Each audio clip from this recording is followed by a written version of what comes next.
E vamos ao nosso missão cumprida e coração em paz. Estudamos a vida de Paulo, apóstolo, homem que entregou toda a sua vida ao Senhor. Homem que, quando teve um encontro com Jesus, se entregou de uma maneira sacrificial, não se importando consigo, querendo apenas que as pessoas recebessem a palavra de Deus.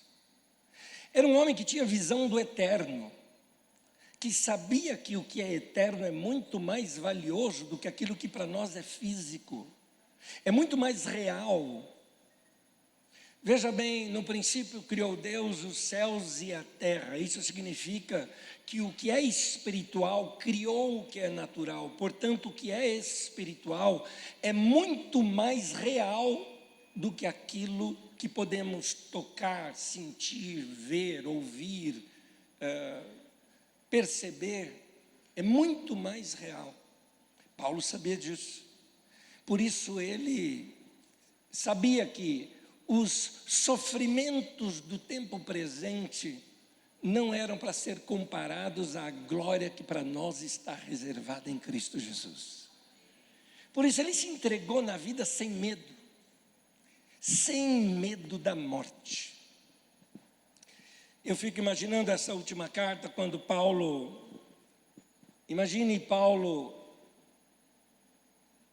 preso agora, numa masmorra, lugar frio, subsolo. Para você ter uma ideia, a prisão assim chamada Mamertina, que é essa segunda prisão onde Paulo ficou, de onde vamos tratar esse texto, os presos eram lançados para dentro daquela prisão por um buraco que se jogava a pessoa lá embaixo. Paulo naquele lugar, lembrando dos amigos, das igrejas, das viagens, sabia que sua sentença de morte já havia sido decretada. Consegue de alguma maneira um espaço, talvez por seu bom comportamento, quem sabe junto até ao carcereiro, conseguiu ali uma lamparina e um pergaminho, e ele vai escrevendo esta carta, as suas últimas palavras, para o seu amigo, que ele considerava como um filho, rapaz novo ainda, Timóteo. 2 Timóteo capítulo 4, versículos 6 ao 18, é o texto escrito dentro deste contexto que lhes falei. O texto diz assim: quanto a mim, estou sendo já oferecido por libação, e o tempo da minha partida é chegado. Combati o bom combate, completei a carreira, guardei a fé. Já agora a coroa da justiça me está guardada, a qual o Senhor, o reto juiz, me dará naquele dia. E não somente a mim, mas também a todos os que amam a sua vinda. Procura vir ter comigo depressa. Porque Demas, tendo amado o presente século, me abandonou e foi para Tessalônica. Crescente foi para Galácia, Tito para a Dalmácia. Somente Lucas está comigo. Toma contigo Marcos, traze-o, pois me é útil para o ministério. Quanto a Tíquico, mandei-o até Éfeso. Quando vieres, traze a capa que deixei em Troade, na casa do Carpo, bem como os livros, especialmente os pergaminhos. Alexandre o Latoeiro me causou muitos males, O Senhor lhe dará paga segundo as suas obras. Tu, guarda-te também dele, porque resistiu fortemente às nossas palavras. Na minha primeira defesa, ninguém foi ao meu favor, antes todos me abandonaram. Que isto não lhe seja posto em conta. Mas o Senhor me revestiu de forças, para que por meu intermédio a pregação fosse plenamente cumprida, e todos os gentios a ouvissem, e fui libertado da boca do leão.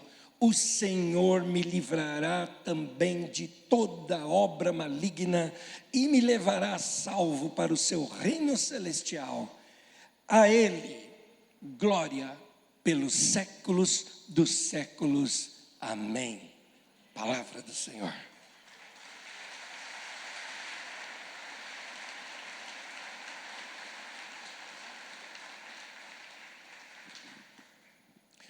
Quando nós lemos o livro de Atos, não está nesse contexto. O livro de Atos termina em Atos 28, mostrando que Paulo estava preso, mas ele foi livre daquela prisão. Na verdade, era uma prisão, inclusive prisão domiciliar. Paulo foi livre mais ou menos entre o ano 62 ou 63 da nossa era. Ele foi solto porque foi arquivada as acusações que haviam contra ele. É muito provável que nem mesmo tenha sido julgado pelo tempo colocado, que foi 2 anos. Quando você não era julgado dentro de 2 anos, caducava-se aquele processo. Paulo, então, livre da prisão, segundo textos de Clemente de Roma, por exemplo, diz que ele foi até a Espanha. Segundo as cartas que ele escreveu, como por exemplo 1ª e 2ª Timóteo, vemos que nesse período ele também passou em Éfeso, em Troade, em Mileto. Na carta de Tito nós ficamos sabendo que ele também passou por Creta, e que ele passou um inverno em Nicópolis, que fica ali na Grécia. Paulo viajou então para muitos lugares ainda, pregando o evangelho, estabelecendo as igrejas, fortalecendo os líderes das igrejas dessas regiões.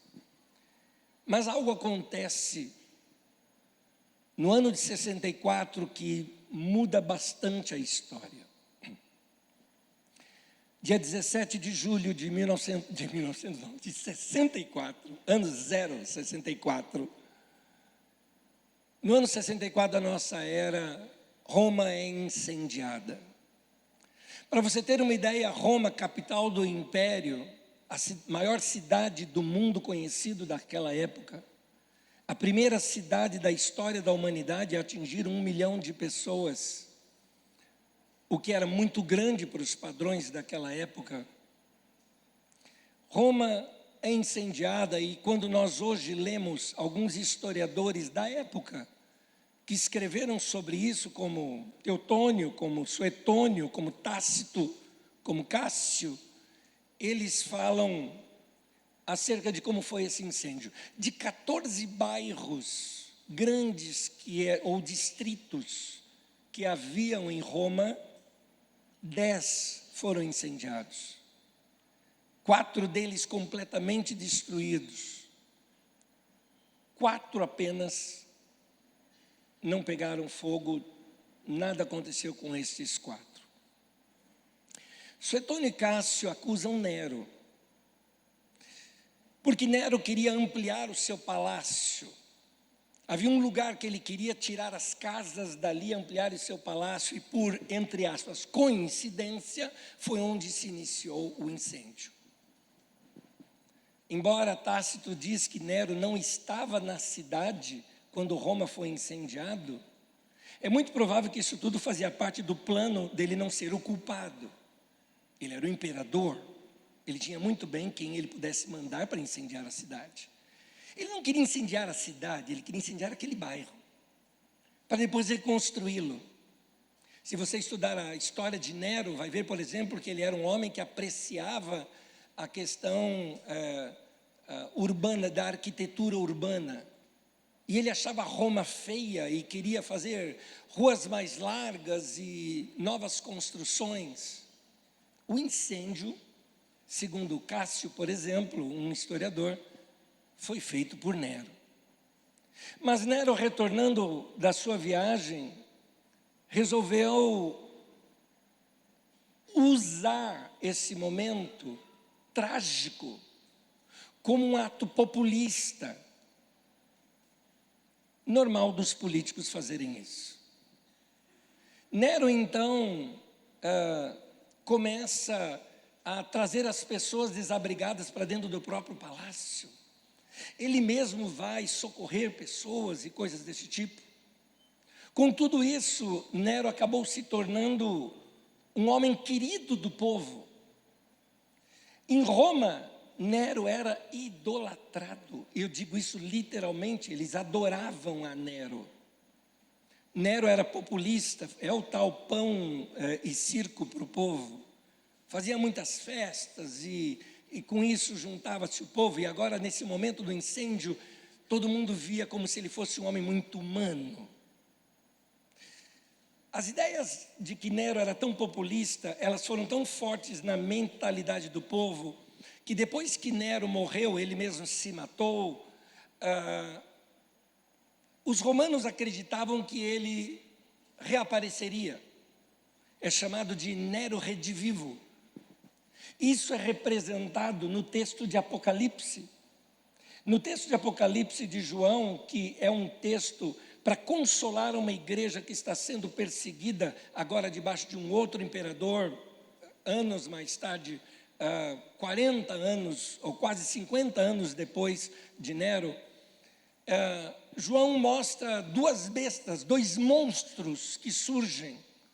Um deles é Nero, o outro, o chamado Nero redivivo, ou seja, como se Nero tivesse se reencarnado na mentalidade do povo, naquele que agora era o seu imperador.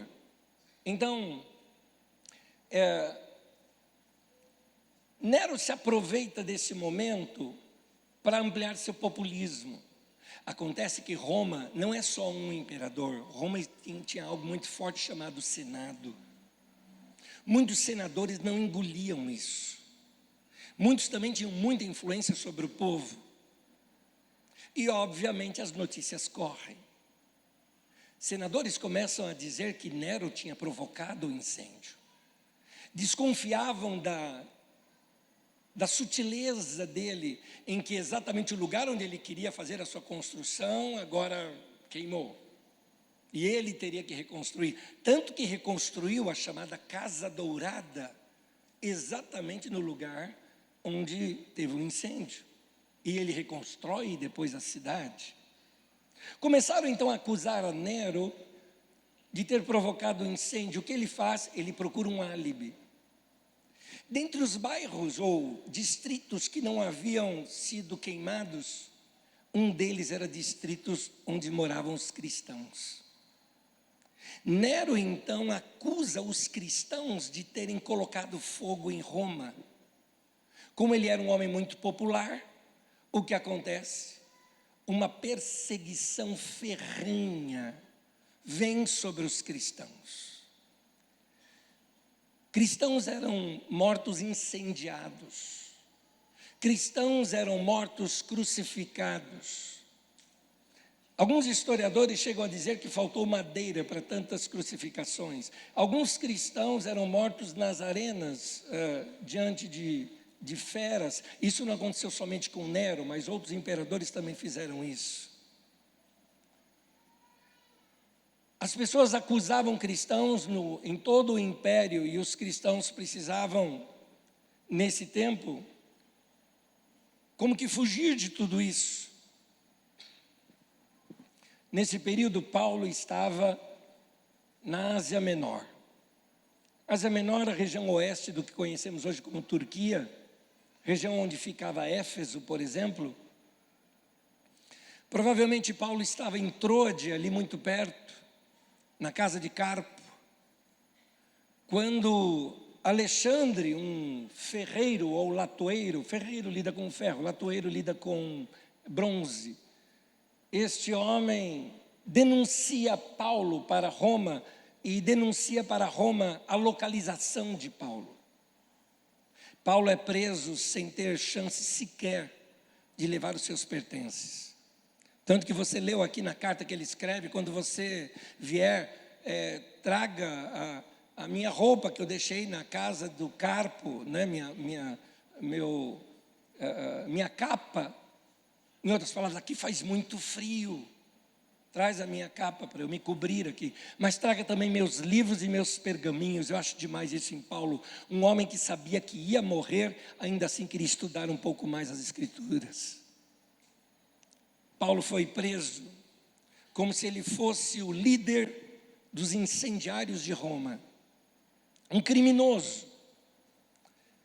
Ele mesmo diz que ele sofria as algemas como um malfeitor.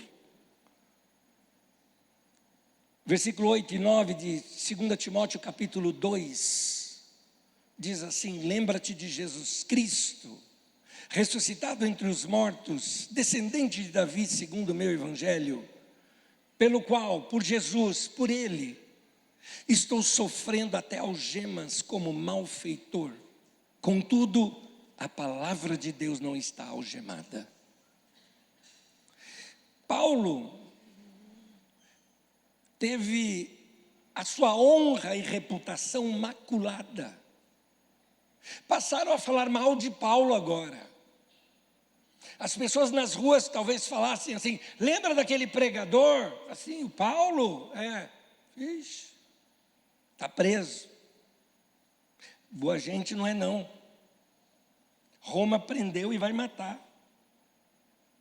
Ele é um bandido. Foi maculada a sua honra. Ele chega a dizer para Timóteo o seguinte, em 2 Timóteo capítulo 1, versículo 8, ele fala: não te envergonhes, portanto, do testemunho do nosso Senhor, nem do seu encarcerado, que sou eu. Pelo contrário, participa comigo dos sofrimentos a favor do Evangelho, segundo o poder de Deus. O que Paulo está dizendo ali para o seu filho na fé? Falando assim: filhão, não tenha vergonha de mim. Você sabe que eu sou honesto, que eu sou correto, que eu fiz isso por causa do Evangelho. Existiram duas prisões de Paulo em Roma. Uma aquela que você vê no final do livro de Atos e outra esta que nós estamos mostrando. Na primeira prisão de Paulo, lá em 61, 62, Paulo foi preso porque ele foi acusado pelos judeus e ele teve uma prisão domiciliar. Na sua prisão domiciliar, Paulo não estava acorrentado a ninguém, era uma casa, ele só não podia sair da casa. Haviam guardas que ficavam ali, mas os guardas se converteram com ele. Ele conta isso na carta aos Filipenses. Só não podia sair da casa. Fazia reuniões, reuniu com os judeus, pregou o evangelho, escreveu as cartas, a carta aos Efésios, a carta aos Colossenses, a carta que ele escreve também a Filemon. Já na segunda prisão, em anos 66, 67, ele estava numa masmorra, num buraco.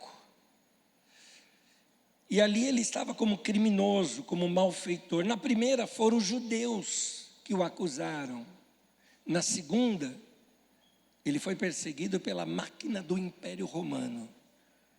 Na primeira, ele foi preso como um apóstolo.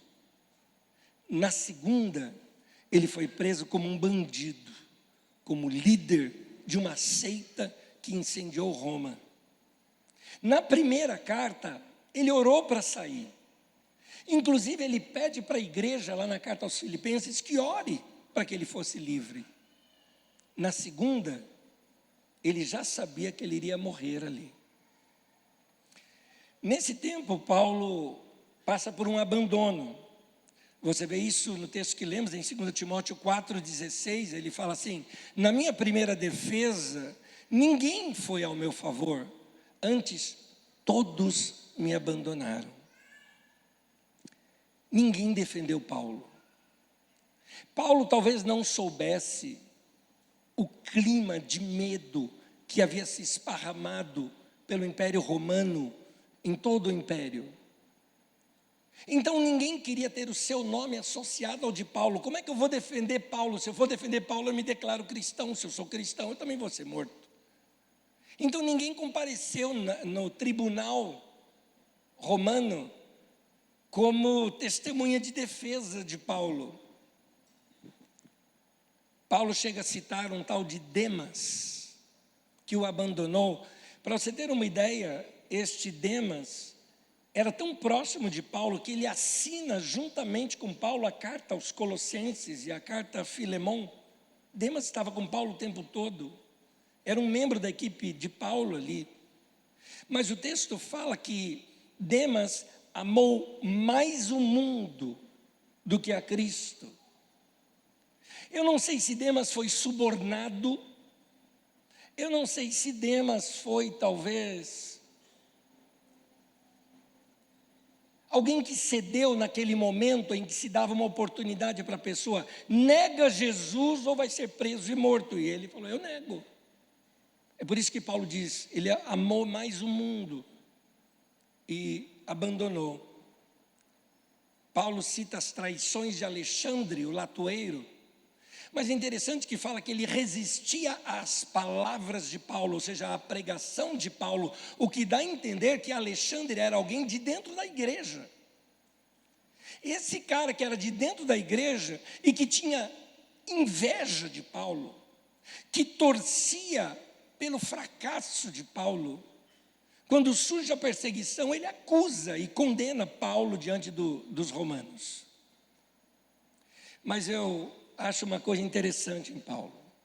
Pensa um pouquinho você. Como você reagiria diante de traições, diante de gente que você sabe que você está preso, porque gente que frequentava o mesmo lugar que você te acusou, que gente que andava com você, que era parte ali da sua equipe, te traiu. Talvez muitos de nós carregaríamos mágoa, rancor, mas Paulo decide morrer leve. Você não precisa morrer para começar a viver leve. Então começa agora a perdoar, soltar o que te prende, porque é isso que a gente vê em Paulo. Paulo agora já velho, ele faz uma faxina na sua mente e começa a liberar perdão para todo mundo que fez mal para ele. Para uns ele fala, que isso não lhe seja posto em conta. Ele se lembra do João Marcos, com quem ele brigou lá atrás, e que não queria levar João Marcos na viagem com ele. Ele fala para o Timóteo, não, traz o Marcos, ele é útil para o ministério. Paulo queria morrer leve. Em 2 Timóteo capítulo 4, versículos 16 e 17, diz assim, na minha primeira defesa, ninguém foi ao meu favor, mas o Senhor me assistiu e me revestiu de forças. Meu irmão, nós precisamos de gente do nosso lado. É gostoso ter amigos e gente que nos fortalece. Mas nada como a presença do próprio Jesus ali do teu lado, o tempo todo. Paulo fala, mas o Senhor me revestiu de forças. Isso me mostra também a humanidade de Paulo, porque só dá para revestir de força alguém que estava fraco. Paulo está dizendo, de fato, eu fraquejei. Eu já estava com meu coração fraco, mas o Senhor me revestiu de força. Irmão, nesse caso aqui de Paulo, a gente tira algumas lições para nós, assim como lições como a de Daniel, ou de Sadraque, Mesaque e Abednego. Você que conhece a Bíblia sabe do que eu estou falando. Deus às vezes não te livra da morte, mas na morte. Deus não te livra da fornalha, mas na fornalha. Deus não te livra da cova dos leões, mas na cova dos leões. É isso que Paulo estava dizendo, o Senhor está comigo. Pessoas podem te decepcionar, meu irmão, mas Deus nunca, nunca vai te decepcionar. Ele não falha, Ele é presente, Ele em si é presença. Você o percebe. Quando tivemos a pandemia, um dos textos mais citados era aquele: combati o bom combate, terminei a carreira e guardei a fé. Esse texto não é um texto fúnebre. Às vezes nós perdemos o sentido de um texto quando vemos demais. É como uma canção que você canta tanto que você não presta mais atenção na letra e na poesia. Por isso eu quero reler esse pequeno trecho dentro do seu contexto, para nós tirarmos algumas lições daqui. Eu vou fazer algumas anotações para você prestar atenção nessas palavras. 2 Timóteo 4, versículos 6 a 8, diz assim: quanto a mim, já estou sendo oferecido por libação. Vou te explicar o que é isso. E o tempo da minha partida é chegado. Guarde essa palavra, partida. Combati o bom combate. Guarde essa expressão, bom combate. Completei a carreira e guardei a fé.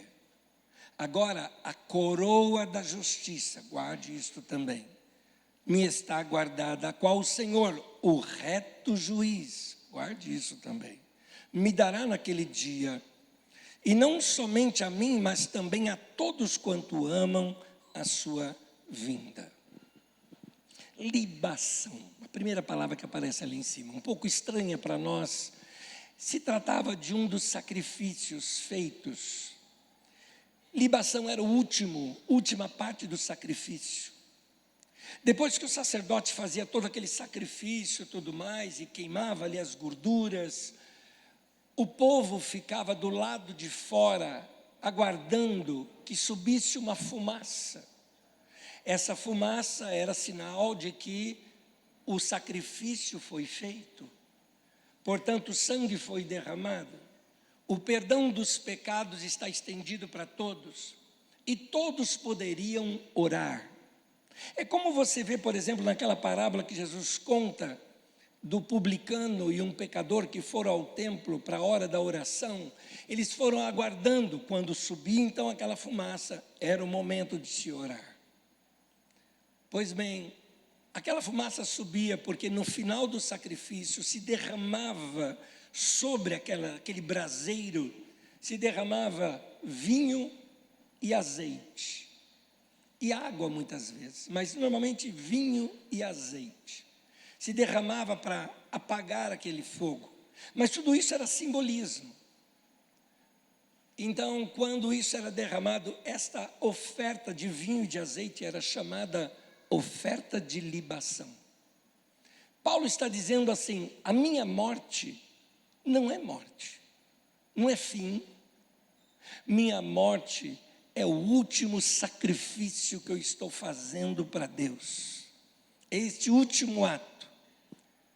Paulo entende a sua morte não como tragédia, mas como um ato final de adoração. O derramar daquela vida inteira voluntária para Deus. Ele falou assim: vai ser minha entrega final. Mais adiante ele fala da minha partida. Essa palavra é interessante, porque na língua grega o sentido dela é a palavra que você usava quando, por exemplo, você ia desatar ali um barco, para que o barco pudesse navegar. Era isso que era o sentido dessa palavra.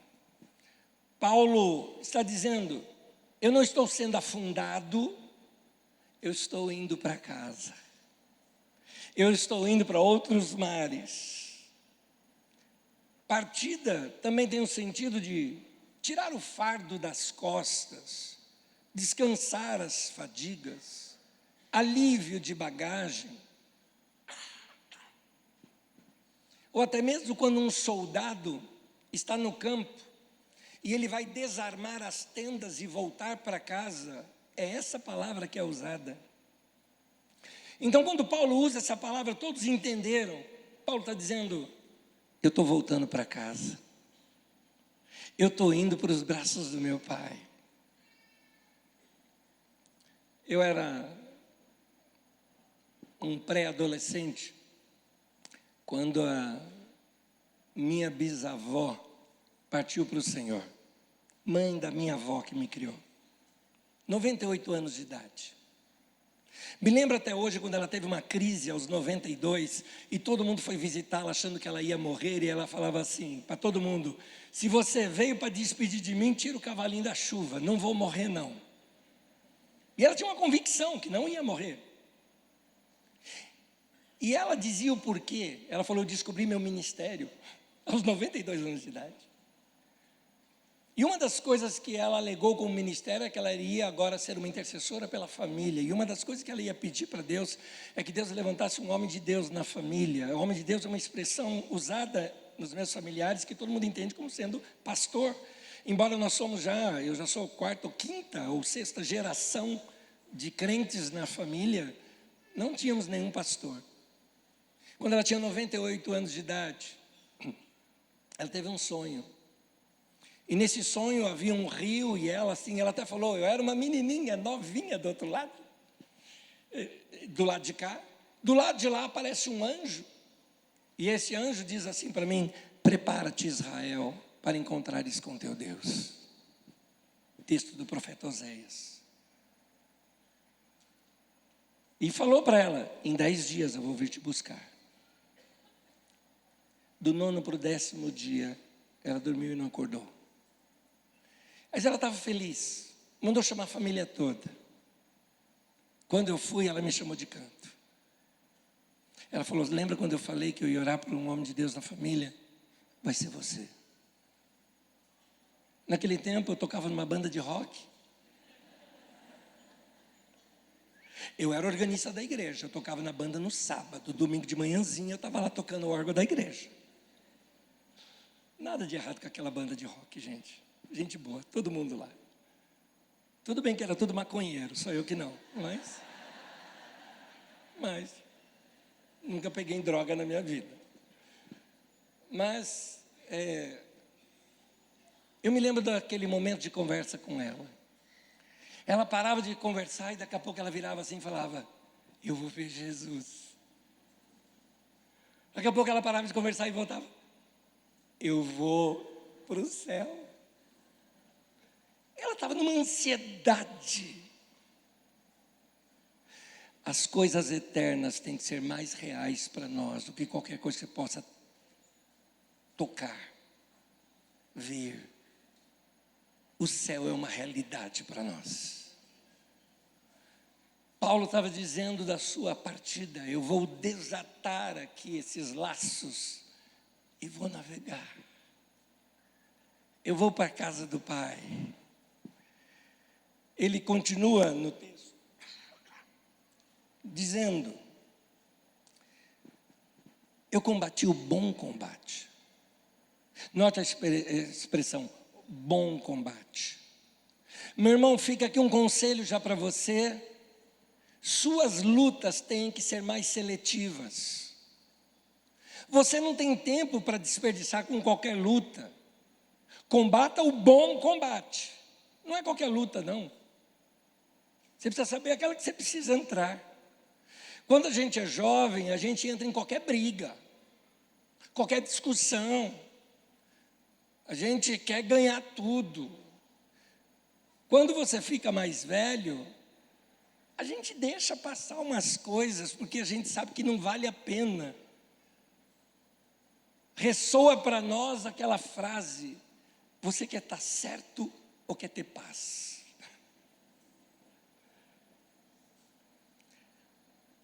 Paulo olhava para a vida dizendo, eu quero terminar bem o que eu comecei.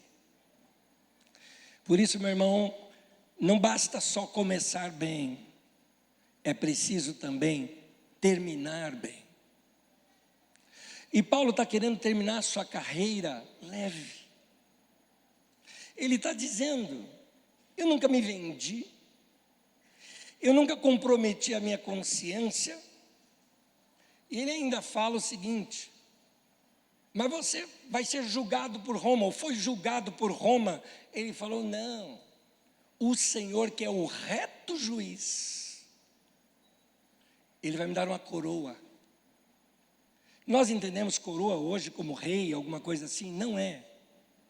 A ideia era o prêmio de quem ganhava. Você ganhou uma corrida, hoje nós ganhamos medalha, ou um troféu. Eu iria falar troféu do Mundial, mas os palmeirenses não iam entender, então, um troféu. E Paulo está dizendo, o fim do meu ministério não é derrota, é coroação. Eu terminei bem. E tem mais, não é Roma que vai me matar, sou eu que vou me entregar. E também, eu não vou me entregar para Roma, eu vou me entregar para Cristo. É interessante que ele fala, eu sou prisioneiro de Cristo, ele não fala sou prisioneiro de Roma. Na carta aos Efésios, na carta aos Colossenses, na carta de Filemão, ele se apresenta assim, Paulo, o prisioneiro do Senhor. Ele entendia que o Deus soberano, por alguma razão, falou, Paulo, é no cárcere que você vai ficar. Ele falou, tudo bem, a minha vida está nas mãos dele, o que me importa é eu estar na vontade dele. Alguns talvez diriam, mas por que Paulo, sendo um homem tão importante, ficou preso tanto tempo? Meu irmão, se Paulo não estivesse preso esse tempo, nós nem leríamos essa carta. A maior parte das cartas de Paulo foram escritas em prisão. Por isso, indo já aqui para os finalmente, vamos pensar um pouquinho do que significa a morte para o cristão. O nosso mundo de hoje, tão hedonista, tão voltado aos prazeres, acaba vendo a morte como algo tão ruim que ninguém quer tocar no assunto. Fala de morte, o indivíduo chega a 3 batidinhas. Agora ele é crente, fala, não, está amarrado. É a mesma coisa. Então, a morte para o cristão, meu irmão, guarda isso. A morte para o cristão não é perda, de acordo com Paulo, é ganhar um troféu, é ganhar a medalha, é a condecoração da nossa corrida. Muitas vezes, quando algum irmão parte para a glória, como recentemente, menos assim, uma semana e alguns dias atrás, um dos irmãos, inclusive membro desta equipe que cantou aqui com vocês, querido irmão, partiu para a glória. Há uma tendência nossa, quando alguém parte assim, nós falarmos, eu perdi o meu pai, eu perdi a minha mãe. Meu irmão, eu vou te falar uma coisa, você que é cristão e essa pessoa quando anda com o Senhor, é importante nós sabermos que, olha, o uso errado desse termo perder. Porque perder significa que eu perdi, eu não sei onde está. Quando eu estou procurando alguma coisa, eu não sei onde está, eu digo perdi. Mas eu não perdi o meu pai, a minha mãe, a minha avó, eu sei onde eles estão, então eu não os perdi. Cristão quando morre vai para a glória e a gente na verdade deveria, em vez de chorar, ficar com inveja. Falar, você foi antes de mim. Porque está diante do Senhor. Meu querido irmão e querida irmã, eu não sei o que Deus e a providência divina deixou reservada para mim e para a sua vida. Mas quando esse dia chegar, que o nosso coração esteja leve, limpo, desejoso de estar com o Senhor. Eu crio na minha mente, quando leio os textos, aquilo que o texto não está dizendo. O texto não relata a morte de Paulo. Sabemos por historiadores Irineu, Eusébio de Cesareia e alguns outros, próprio Clemente de Roma, e alguns outros citam sobre a morte de Paulo. Paulo, por ser cidadão romano, não poderia ter uma morte com sofrimento, ele teria que ser morto de uma só vez, portanto ele foi decapitado. Chegou o dia em que, vem comigo agora dentro da imagem, em que aquele carcereiro chama pelo nome de Paulo. Eu confesso que eu não sei como é que tiravam as pessoas daquela prisão, porque era um buraco lá embaixo. Talvez amarra a pessoa e puxa. Paulo já estava velho nesse tempo. Levados pelos soldados, talvez naqueles passos curtos, tempo para ele refletir sobre a passagem da sua vida. Coloca a cabeça ali naquele lugar.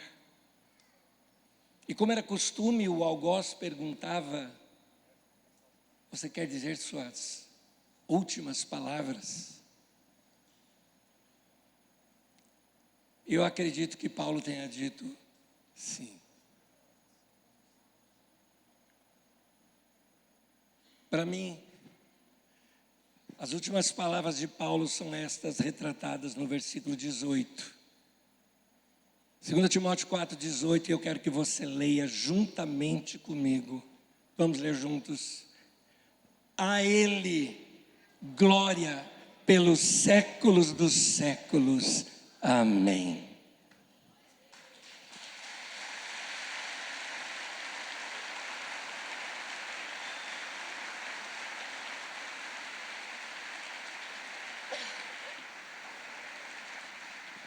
Convido você a ficar em pé comigo, por gentileza. Não terminamos ainda, não se desconecte. Paulo, ele não encerra a sua vida com mágoas. Paulo encerra com adoração. Que essa seja também a nossa forma de se fechar o ciclo da nossa vida. Não é só ali que Paulo cita isso. Na própria carta que ele escreve para a cidade de Roma, quando ele estava em Corinto, ele também relata algo que estava nos seus lábios o tempo todo. E mais uma vez eu quero que você leia um versículo comigo em voz alta. Romanos capítulo 11, versículo 36. Leia juntamente comigo.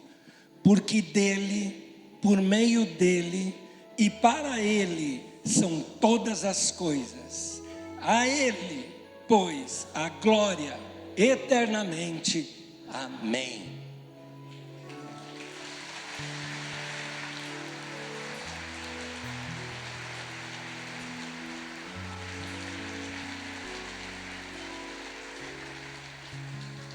Querida irmã, querido irmão, quando chegar o dia de fechar as cortinas dos atos da sua vida, que essas palavras estejam na sua boca também. A Ele seja a glória, séculos dos séculos, por toda eternidade. Amém. Vamos orar. Querido Pai, que o nosso coração esteja sempre no Senhor, que os nossos olhos sejam postos em Ti.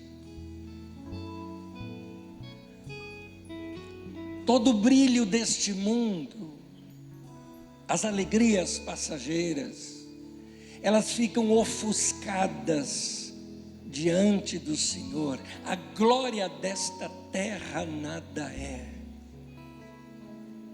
Tudo cai diante da Tua presença, ó Deus. Ela é formosa. Portanto, Senhor, que o nosso coração seja como o coração desse nosso irmão do passado que nos inspirou hoje aqui, Paulo, para que todos os dias da nossa vida, não só na nossa morte, mas todos os dias da nossa vida, possamos olhar para os céus e dizer: a Ele seja a glória pelos séculos dos séculos, dos séculos, dos séculos, dos séculos. Amém, amém, amém, amém. Vamos adorar nosso Deus.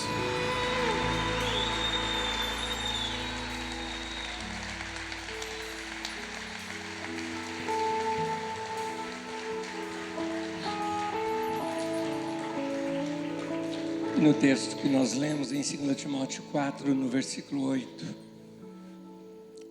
ele fala daquela coroa que o reto juiz vai me dar naquele dia. Mas ele termina dizendo: não somente a mim, mas a todos aqueles que amam a sua vinda. É Ele que nós aguardamos, seja em vida ou na morte, seja na sua volta sobre a terra, se aqui estivermos vivos, ou seja pela nossa partida de estar com o Senhor. Mas é Ele, e é por Ele que nós estamos gastando a nossa vida. Paulo apóstolo, na carta aos Colossenses, ele fala: e eu de boa vontade me gastarei e me deixarei gastar, porque vale a pena investirmos a nossa vida nessa caminhada com o nosso Senhor. Amém. Me permita abençoá-los. Que a graça do nosso Senhor Jesus, que o amor de Deus, o nosso Pai, e que a comunhão do Espírito Santo seja com todos, desde agora e para sempre. Amém. Que Deus te abençoe. Boa semana. O Senhor te abençoe. E eu vou pedir que você abençoe quem está perto de você, seu irmão, sua irmã, desejando uma boa semana para todos eles. Deus abençoe. A todos vocês que nos acompanharam também pela internet, que Deus abençoe sua vida e sua casa. Deus te abençoe.